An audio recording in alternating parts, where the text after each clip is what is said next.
मुसलसल बदतरीन कारकर्दगी की वजह से बाबर आजम 5 साल के दौरान टॉप 10 से भी बाहर हो गए। सो बाबर आजम जो हमारी प्राइड है, हमारी बैटिंग का पिलर है, वो बैटिंग का पिलर जो है वो अब टॉप 10 से निकल के बाहर आ गया।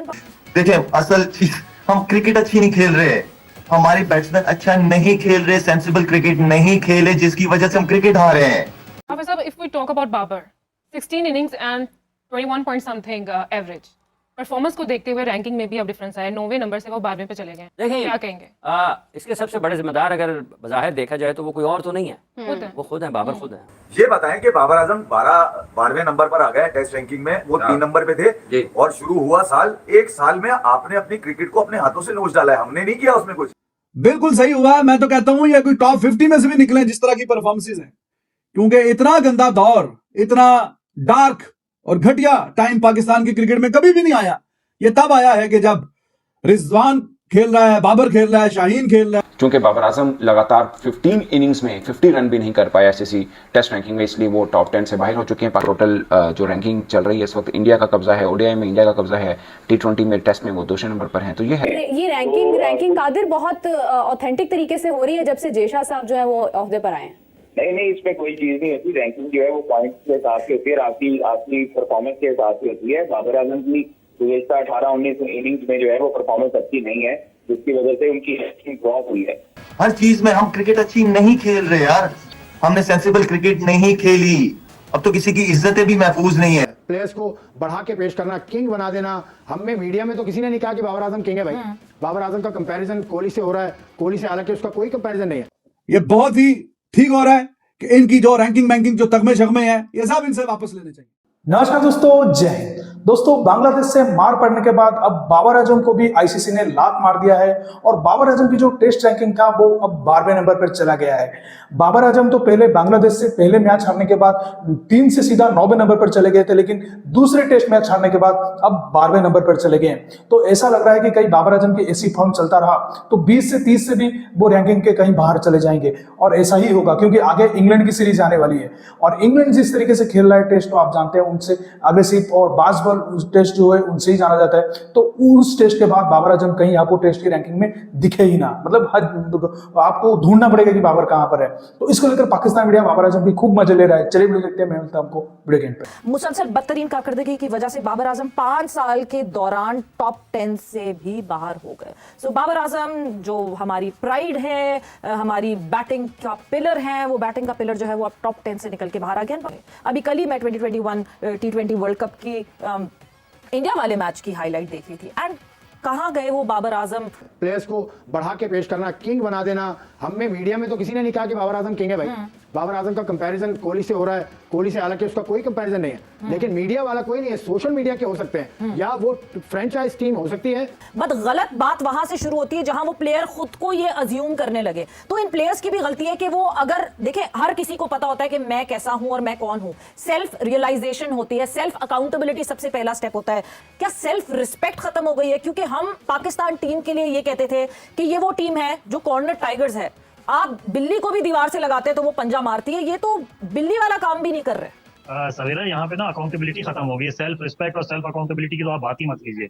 ये सिर्फ आते हैं पैसा कमाने, ये मुल्क को या मुल्क की प्राइड को सीधा करने नहीं आते। इनके नजदीक सिर्फ जो है ना वो पैसे की अहमियत है, प्राइड की अहमियत नहीं। ये बताएं कि बाबर आजम 12वें नंबर पर आ गए टेस्ट रैंकिंग में, वो 3 नंबर पे थे और शुरू हुआ साल, एक साल में आपने अपनी क्रिकेट को अपने हाथों से नोच डाला है, हमने नहीं किया उसमें कुछ। जो बाबर को डिफेंड करना चाहता है ना, मैं उसे चलो ये बता देता हूँ, क्रिकेट पे सच बोल रहा हूँ। अब मुझसे 20 मिनट मिल लो, तुम लोग डिफेंड भी ठीक नहीं कर रहे। आता ही नहीं, तुम्हें आता ही नहीं कि अगर तुम्हें उसको बचाना है कैसे बचाओगे? अबे हम तो मारते घंटे पे। इसके अलावा मैं अकेले में सोच रहा हूँ यार, हमारी क्रिकेट इतनी का ही गुजरी हो गई। बाबर भाई ने कहा था ड्रेविड है, वो बन जाएगा ना। अबे ये कैसे बल्ले बाहर जा रहे खड़े खड़े यार, 2 नंबरी हुई है यार। किसने? चांद को गिराने यार, चांद को गिरा। मैं बर्दाश्त कर रहा हूँ 2 दिन से यार। सरफराज के खड़े खड़े बल्ले बाहर जा रहे, क्रीज से बाहर निकल के शॉट, ये छोटी चील, ये ग्लैडिएटर का 33 पे 0, ये इतना सीधा खेलता है, ये क्यों पतंग क्रिकेट खेला है बाद में। बाबर आजम को पूरी वर्ल्ड टेस्ट चैंपियनशिप साइकिल देनी चाहिए, ये वाली भी, ताकि अगर कोई लानत बच गई तो वो भी उठा लेगी।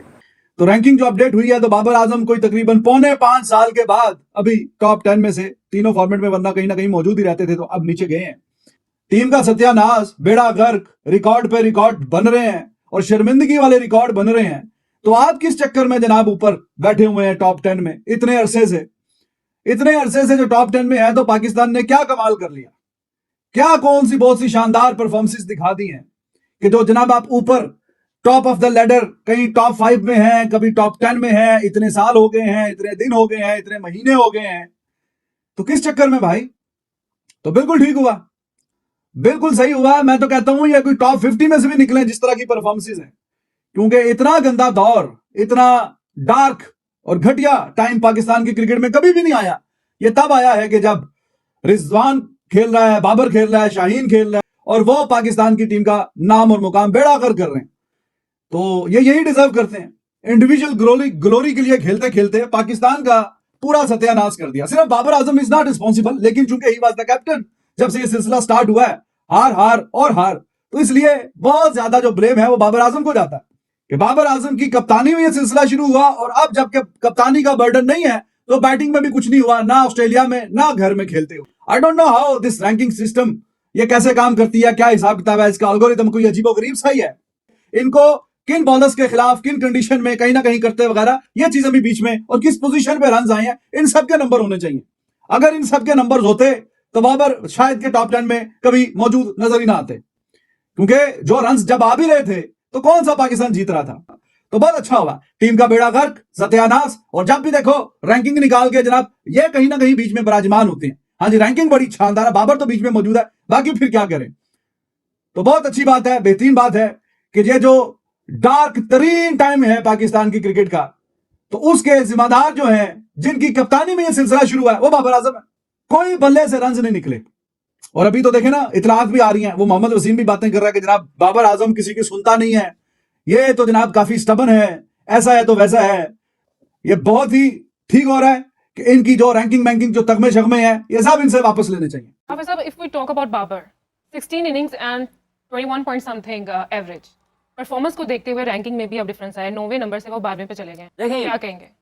इसके सबसे बड़े जिम्मेदार अगर बज़ाहिर देखा जाए तो वो कोई और तो नहीं है, वो खुद है, बाबर खुद है। जिक्र कर चुके हैं कि आज बाबर अगर इस मुश्किल का सामना आया, देखिए लोग विराट के साथ उसका मवाजना करते हैं ना, फॉर्म का या रन्स का, या वो 100 नहीं कर पाए, तो विराट के बारे में ये बात होती थी कि वो 100 नहीं कर पाए, लोगों को 100 का इंतजार था। उसके और पाकिस्तान की इस बाबर आजम के इस हवाले से लोग अब लोग ये भी ख्वाहिश रखते हैं, कल से लोग इसके ऊपर कर रहे हैं जी, वो वक्त जब बुरा वक्त मुश्किल वक्त उनके ऊपर था तो बाबर आजम ने सपोर्ट किया था और लिखा था जी कि ये विराट के लिए ये वक्त भी गुजर जाएगा, ठीक है, अब विराट को भी करना चाहिए। वो यार क्या मतलब बात कर रहे हैं, शेर मैं शेर को नहीं खाता तो शेर मुझे भी नहीं खाएगा, ऐसे ये तो नहीं वापस आती होती है। विराट ने तो अपनी कप्तानी जब उनसे ले ली बीसीसीआई ने, तो वो उसके बाद भी बेस्ट परफॉर्मेंसेस दे रहे हैं। आप 2023 का वर्ल्ड कप देख लें, आप 2024 के T20 वर्ल्ड कप देख लें, तो आपको नजर आएगा। इसके अलावा जो उन्होंने 2022 में खेला अगेंस्ट पाकिस्तान में क्रिकेट डिक्लाइन की तरफ गई है। बाबर आजम जो कि टॉप 10 टेस्ट के बैट्समैन में थे, उनमें से भी बाहर हो चुके हैं, जिसमें मेरे ख्याल से कि बाबर आजम आई गेस के एक अच्छे नंबर पर थे, जहां पर जो रूट थे, डैरल मिचेल थे, स्टीव स्मिथ थे, जयसवाल भी थे, लेकिन अब वो टॉप 10 की लिस्ट से बाहर हो गए, 12वें नंबर पर आ गए। जो पहले रेटिंग आई थी आईसीसी की, उसमें वो 9वें नंबर पे गए थे, और अब दूसरे मैच में नाकस परफॉर्मेंस के बाद बाबर आजम 12वें नंबर पर आ चुके हैं। ये रैंकिंग कादिर बहुत ऑथेंटिक तरीके से हो रही है जब से जेशा साहब जो है वो ओहदे पर आए हैं। नहीं, इसमें कोई चीज नहीं होती। रैंकिंग जो है वो पॉइंट्स के हिसाब से होती है, आपकी परफॉर्मेंस के हिसाब से होती है। बाबर आजम की गुज़श्ता 18-19 इनिंग्स में जो है वो परफॉर्मेंस अच्छी नहीं है, जिसकी वजह से उनकी रैंकिंग ड्रॉप हुई है। Babar Azam world class player जरूर है, लेकिन अपने ऊपर ध्यान दे, कम अज कम रैंकिंग पे प्लेयर की खास तौर पर बहुत फर्क पड़ता है उसको, उसकी परफॉर्मेंस को, और उसके इवन देखिए बाबर परफॉर्म करता है तो उसका फायदा अल्टीमेटली पाकिस्तान को होता है, पाकिस्तान टीम को होता है, पाकिस्तान के जो है आवाम खुश होती है। अगर बाबर आजम परफॉर्मेंस नहीं दे रहे तो फिर उसके बाद जो है वो तमाम तर चीजें काफी हद तक प्रेशराइज हम देखते हैं होती है, प्लेयर दूसरे ही परफॉर्मेंस नहीं दे रहे होते ये। लेकिन बाबर को खुद अपने साथ सीरियस होने की जरूरत है, अपनी गेम पर ध्यान देना चाहिए, कोचेस के साथ मशवरा करना चाहिए, खुद सियाने नहीं बनना चाहिए कि आप जब अपने आप को बेहतर अक्लमंद समझने लगते हैं उस वक्त आप जो है वो ठोकरे खाते हैं और उस वक्त आप पे परेशानी आती है। तो जब उनका एटीट्यूड प्रॉब्लम आएगा, जब उनको हवस आएगी, कुर्सी की लालच आएगा, तो उस टाइम पर आपकी परफॉर्मेंस और आपकी जब नीयत खराब होती है उस टाइम के नुकसान पाकिस्तान का होता है। बिल्कुल ठीक कहा कादिर आपने, थैंक यू। आपने वीडियो में देखा कि कैसे बाबर आजम की पाकिस्तान मीडिया एक तरह से मजाक उड़ा रही थी और बनना भी चाहिए, क्योंकि जब आप अपनी पीआर टीम को लगाकर ट्विटर में, इंस्टाग्राम पे, यूट्यूब पे अपने आप को किंग कहलाएं और विराट कोहली से आप अपने आप को कंपेयर करवाएं, और जब अपने आप पर आ जाए, बैटिंग पर आ जाए, तो आप जीरो बट्टा हो जाए, वहां पर कुछ भी ना कर सके, और जो भी टीम है उसके सामने आप नंगे हो जाए। मतलब बांग्लादेश जैसी टीम के सामने भी बाबर आजम का एक 50 देखने को नहीं मिला, तो वो बैट्समैन कैसे डिजर्व करेगा कि भाई वो टॉप 10 में आईसीसी का है? तो आईसीसी को भी थोड़ा बहुत शर्म आना चाहिए, मतलब शायद लग गया, तो इसलिए आईसीसी भी सोचा कि भाई नहीं, इसको सीधा टॉप 10 से बाहर निकालो, इसको हम टॉप 10 में रखकर हम अपने ही बर्बादी कर रहे हैं और अपने ही लोग हम पे हंस रहे हैं। तो इसलिए आईसीसी ने भी आखिरकार बाबर आजम को टॉप 10 से बाहर निकाल दिया, और ऐसा होना भी चाहिए था, क्योंकि बाबर आजम की कोई ऐसा मतलब मेमोरेबल रन चेज या कोई ऐसा रन नहीं है टेस्ट में कि आप मतलब उसको टॉप 10 में रखें। तो बिल्कुल सही है, बाबर आजम को टॉप 10 क्या टॉप 20 में भी नहीं आना चाहिए। तो दोस्तों, इस वीडियो में इतना ही। वीडियो अच्छा लगा तो जरूर लाइक कर दीजिए, चैनल को सब्सक्राइब करके ऑल बटन जरूर दबा दीजिए, ताकि मेरा लेटेस्ट वीडियो नोटिफिकेशन आप मिस ना कर सके। मैं रुकता हूं जल्दी मिलूंगा नई वीडियो के साथ, तब तक के लिए जय हिंद, वंदे मातरम।